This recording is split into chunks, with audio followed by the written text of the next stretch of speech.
iyi ngwate ivuzwe ni guhesha kandidatire yo guhabwa wa mubiri uri kwifuza no kudashaka kuva muri uyu. Ariko noneho mbese ntushaka gupfa kubera ko uruse wifuza gupfa. Urakoze cyane. Impamvu utifuza gupfa se nuko hano bayeho neza kuruta uzaho mu ijuru. Uko bikuruta uzaho mu ijuru. Mu ijuru niho nzabaho neza. Urakoze cyane. Ibyo bishatse kuvuga iki rero? Bivuze ngo ni Yohana yavuze ngo nuko bene data ngo imibabaro y'iki gihe ngiye kugira ngo n'ubwiza tuzagira tuzamba. Urakoze cyane. Rero ingwate, impamvu umwami Yesu yayise ingwate, umwuka wera yayise ingwate, ni ukugira ngo ubeho udashidikanya. Mwumvire ijambo ni ukugira ngo ubeho mu buzima bw'uburwayi bwawe nubwo ubabaye muri iyi ngando ibabara, ubeho udashidikanya ko naho weho iyo mibabaro yaguhitana utazabura kwambara umwambaro w'ubwiza, utazabura kwambara ingando itararemye n'intoki iva mu ijuru ku Mana Data. Bivuze iki rero? Ubu bugwate ni igishoro cyangwa se ni ikiguzi Imana yatangira ubugingo bwawe. Urabyumva neza? Ni ikiguzi Imana yashiriyeho ubugingo bwawe, kuko ubugingo Yesu yaramucunguye. Urabyumva? Ariko noneho Imana inongera ibushiriraho ingwate y'umwuka wera kugira ngo usitagurira ukimisuke burindi bw'ubugingo. Ubugingo bwawe niko muri uzapfe ariko umwuka wawe ari muzima. Reka n'urugero. Iyi ngwate iyo utambutse ugenda ugahura n'abasambanyi hariya mu mujyi, ugendana nabo ariko ntusambana kubera ko wowe wamaze gucupa. Mbese watanzeho ubugwate, bafashe irembo niho gufata irembo. Haleluya! niho gufata irembo. Umukobwa afata irembo, nta wundi waza gufata irembo ry'urukundo. Kuvuga ngo waguzwe mu isi. Urakoze cyane. Kiri uw'isi n'uguzwe. Reka mvuge, umukobwa afata irembo. Apotre, umukobwa wamaze gufata irembo. Hari undi muntu wapima kuza gufata irembo n'ubwo uyu mukobwa atarakora. Aba yaraguzwe yabyararangiye. So rero noneho twebwe dufite ibintu bibiri. Twebwe twarakowe. Icya kabiri aravuga ati nubwo ntirinze birashoboka ko hari ibindi byakundwa, ariko ntanze n'ubugwate. Dore nguyu myambaro nguhaye w'umugeni w'umwambaye n'umwuka wera. Dore nguwo n'umwuka wera. Ubu tugendera mu isi ariko tutambaye umubiri n'inyama y'amaraso. N'ibindi tuvuga abakorinto bakangahe ba mbere bakandi 10 kangahe gatatu. Haravuga ngo nubwo tugenda kamana ariko ntabwo turi kare turindiwe cyangwa se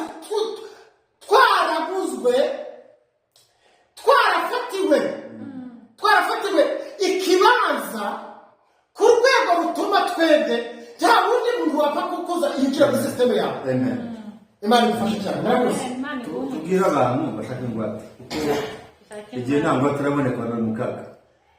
Ubuzima bw'abantu buri mu kaga. Nta garanti bufite.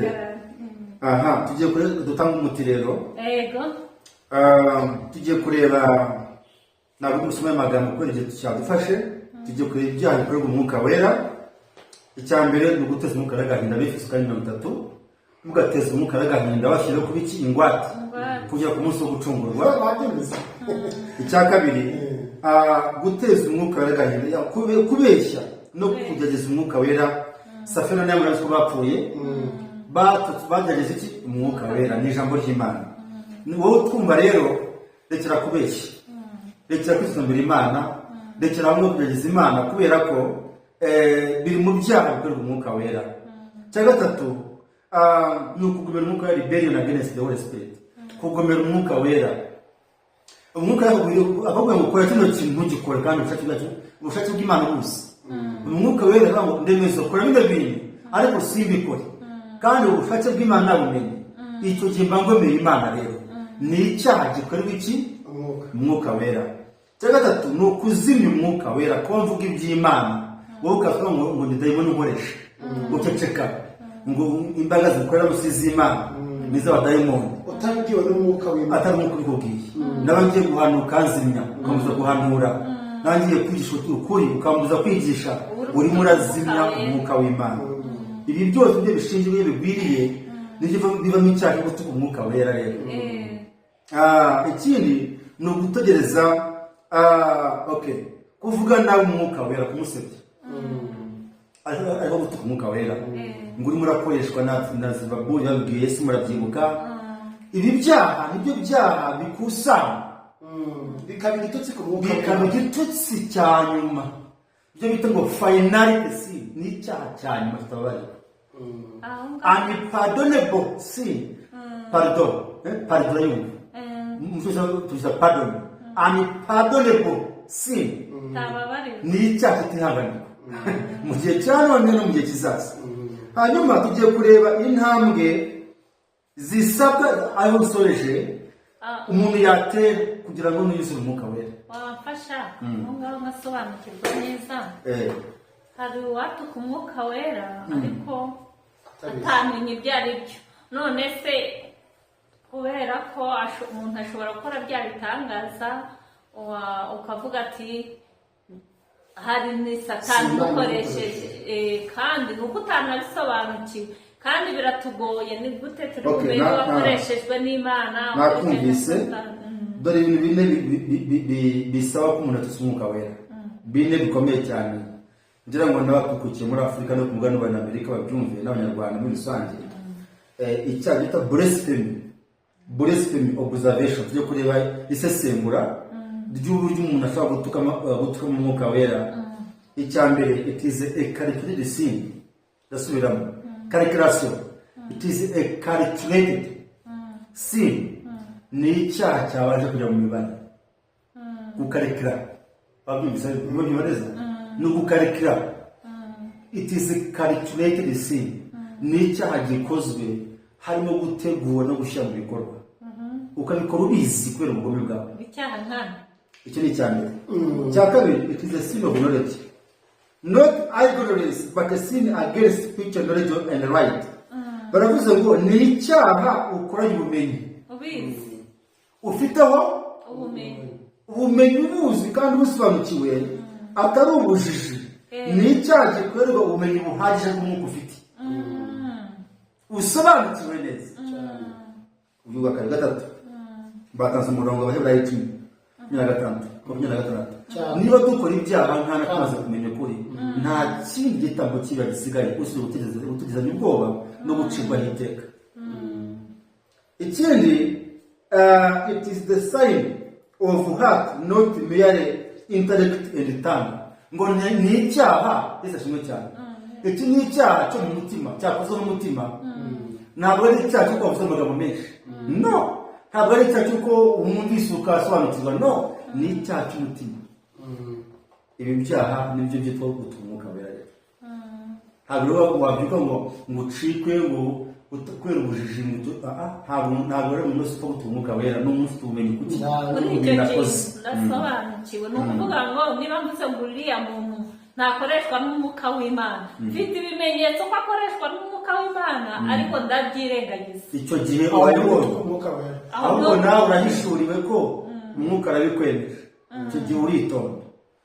Nk'ubu urugero, muri iyi minsi hari umuntu avuga izina, Imana yaramunyeretse ndeba arimo arakorana n'abantu bakozi b'Imana, mbona abantu bavuga ko afite izina, ko mbese adakoreshwa n'Imana, ariko umwuka arasanga ahita anyereka uwo muntu, anyereka mbona akoze igitangaza gikomeye cyane, abandi bananiwe bose.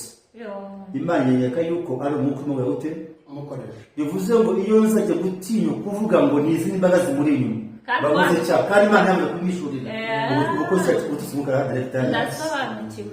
Uriya ni umutego Imana yari neze buriya, kuvuga ngo iyo umwuka gushura ikintu ukakibona neza, ntabwo ubanye umuntu w'Imana, uramwihorera mu ngabo rero. Kuko Imana ikuretse ko iri kumwe n'uwo muntu. Iyo rero ubihenze ukashaka kurwanya, ntabwo ubwanya wa muntu, ahubwo ugiye kurwanya Imana. Niho cya cyaha bakikwandikaho rero. Uritonda. Kwa ngaho nabujijukira Imana guhishura ibintu byose. Yego. Kare turebe umuti wa nyuma, tugira abasoreza hanga umuti wa nyuma. Ni kuvuga ngo umuti ni gute wakuze umwuka wera. Ese ukeneye kuzura umwuka wera, ukeneye kuvuga mu ndi mishya, hari ibintu uba kwitondera. Icya mbere, ihana ibyaha. Kwihana ibyaha ni ukuvuga ngo kwihana kuzana no kumva. Banza wowe wumvishe ubutumwa bwiza twigishije uyu munsi bw'ukuri, bwizere. Numara kubwizera, genda ubatizwe mu izina rya Yesu. Okay? Banza bwumve, numara kubwumva ubwizere, numara kubwizera ihane ibyaha. Numara kwihana ibyaha, jya mu mazi ubatizwe mu izina rya Yesu Kristo. Iyi ni etape ya mbere yo kwihana, repentance. Etape ya kabiri ni iyi: tangira usabe. Nutawuzura mu mazi, tangira procedure yo kuwusengera usaba. Musabe muzahabwa, mushake muzabona, mukomanye muzakingurirwa. Kuko ngo nta muntu wese usabye arahabwa, ushatse akabona, nuko manzi agakingurirwa. Biravuga ngo ninde muri mwe umwana we yasaba umutima akamuha ibuye, cyangwa yasaba ifi akamuha inzoka, cyangwa yasaba icyo akamuha sikorupiyo? Kuko muzi guha abana banyu ibyiza kandi muri babiri, none se wo mwijoro azaba tugumwuka yarabamusabye. Niko byanditswe muri Luka 11:9 kujya kuri 13. Luka 11:9 kujya 13. Rero etape ya kabiri ni ugusaba, ni ihame. Musabe muzahabwa, mushake, seek. Mwajye mwishangane, seek for God. Mushake umwuka wera, ni mushaka mute, nukusa gusenga no guhitamo gusa gukora ibyo umwuka gushakaho. Gusenga ni kimwe, no gusa n'ibyo usengera ni icya kabiri. Nibyo biguhesha iki? Mukomanye muzakingurwa. Nibyo biguhesha umwuka wera. Ibyo ni pati ya kabiri. Pati ya gatatu ni iyi: you must thirst. Ugomba kugira inyota yo kuzura umwuka wera. Nutagira inyota ntabwo uzuzura umwuka. Cyambere ni ukwihana. Wamara kwihana ukabatizwa mu mazi menshi mu izina rya Yesu. Icya kabiri kugira ngo upfane na Yesu mu rupfu rwe. Icya kabiri ni ugusaba kuzura umwuka wera, ndetse uharanira usa n'ubushake bw'umwuka agushakaho. Ni ugusenga ariko usa n'ibyo usengera. Cyangwa ni ikintu wari ufite inyota yo gusaba yose. Mana fasha, afite inyota, mara inyota y'icyaha afite, yo wuzuye umwuka wera. Inyota y'icyaha cyose ibirangiye mu buzima bwawe. Y'inka inyweye amazi irahaga, ikongera ikayamena. Muzarebe neza, iyo ushyize mu bwato ikanywa irahaga. Ishize inyota arayigarura ikayamena. Ufite inyota, ntabwo ufite inyota y'ubusambanyi, y'ubusinzi, y'ubujura, yo kubeshya n'ibindi. Saba kuzura umwuka wera, Yesu akumara icyaka ufite, iri joro bari gushiremo, hanyuma ubeho ubuzima budafite inyota bukorera Imana. Intambwe ya mbere, wowe nta kindi ubutumwa bwitwa bwizeye, nta kindi. Bwizere, wihane, numara kwihana ubatizwe mu izina rya Yesu. Uteye intambwe ya kabiri, usengere kuzura umwuka wera, kandi ubeho mu mwanya wo gusa usengere umwuka wera ubishyizeho umutima. Icya gatatu, uhoranire inyota yo guhora ushaka kuzura umwuka wera. Imana irawukuzuza, kuko isezerano ni iryacu twe n'abana bacu n'abandi bose Imana izahamagara mu isi yose. Yesu abamugisha cyane. Murakoze. Karibu mushumba. Urakoze Aposo, turasobanukiwe cyane. Hari ibintu byinshi ntari nzi ndasobanukiwe. Imana umugisha. Nko kuvuga ngo Yesu niwe jambo. Yesu niwe kuri. Niwe mwuka. Ni nawe mwuka. Ntabwo Imana iri mu bice bitatu. Ahubwo Imana ni imwe yagiye yiyerekana mu buryo butandukanye. Mu buryo bwayo. Mu buryo bwayo. Mu mwuka wayo, mu ijambo ryayo, mu ishusho yayo, mu izina ryayo. Kandi dusobanukiwe nuko Yesu aracyakora, ntahagarara. Hari abagira ngo yakoraga igihe yaje mu isi, ubundi ntiyakora, hakora abantu. Nta muntu wikoresha, hakora Yesu muri twebwe. Niyo mpamvu imirimo akora ari myinshi. Turasobanukiwe rero. Imana iguha umugisha. Nk'uko twatangiye dusenga, twasoza nanone dusenga. Reka dusengera abantu guhabwa umwuka wera, kandi Imana ikomeze kubagura mu gusobanukirwa n'ijambo ryayo, kugira ngo babashe kubona ingwate. Nafashijwe n'ijambo cyane ry'ingwate, ikimenyetso. Reka dusenge. Uhoraho Mana yacu, turagushimye kubw'ijambo ryawe, turasobanukiwe, turahamya cyane ko ari umwuka wera watwigishaga kandi akomeza twigishe. Twumvise yuko umwuka wera twamuhawe bya burundu ngo duhorane atari igihe gito. Mana yacu habwa icyubahiro, turakwinginze buri wese ngo umuhe umwuka wera, umuhe imbaraga zo gusenga, zo gutumbira umusaraba. Mu masengesho niho ibyaha byatuvaho, mu masengesho niho twabasha kuzura umwuka wera kandi tugahabwa ikimenyetso cya mwuka wera, bivuze ngo turi abawe bya burundu. Nsabiye buri muntu wese wumvira ijambo umugisha, musabiye imbaraga za mwuka wera, musabiye kugendana nawe, musabiye kugira inyota cyane yo gushaka kuzura umwuka wera. Ni mu izina rya Yesu nsabye nizeye, amen.